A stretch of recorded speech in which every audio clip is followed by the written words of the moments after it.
ফিলিস্তিনের জন্য বাংলাদেশের পাশাপাশি রোনাল্ডো মানবিক কাজ করে, শুনে যাবেন কথাগুলা। আমাদের মধ্যে অনেকেই আছি আমরা যারা ক্রিশ্চিয়ানো রোনাল্ডোর সমালোচনা করি তার অ্যারোগেন্ট আচার আচরণের কারণে। কিন্তু আপনি কি জানেন 2011 সালে যখন ইউরোপের গোল্ডেন বুট CR7 জিতেছিলেন, পরবর্তী সময় 2017 সালে সেই গোল্ডেন বুটটাকে তিনি নিলামে তুলেছিলেন এবং নিলামে তোলার মাধ্যমে 1.2 মিলিয়ন পাউন্ড আয় হয়েছিল।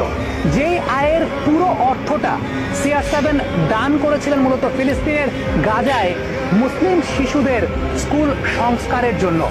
এই যে এই ধরনের আত্মনিবেদনের জায়গাটা, কিংবা একজন ফুটবলার তার ফুটবল খেলার বাইরেও এরকম কর্মকাণ্ড করছেন, এগুলো কিন্তু প্রত্যেকের জন্য একটা অনুকরণের দৃষ্টান্ত। শুধুমাত্র রক্তদানের জন্য তিনি শরীরে কোনো প্রকার ট্যাটু অঙ্কন করেন না। আমরা বিশ্বব্যাপী অনেক ফুটবলারকে দেখি যে শরীরব্যাপী ট্যাটু করছেন, এটা একটা ফ্যাশন বা আইকনিক একটা স্টাইল হিসাবে ব্যবহৃত হয়। বাট ক্রিশ্চিয়ানো রোনাল্ডো ট্যাটু ছাড়াই তিনি আইকনিক স্টার।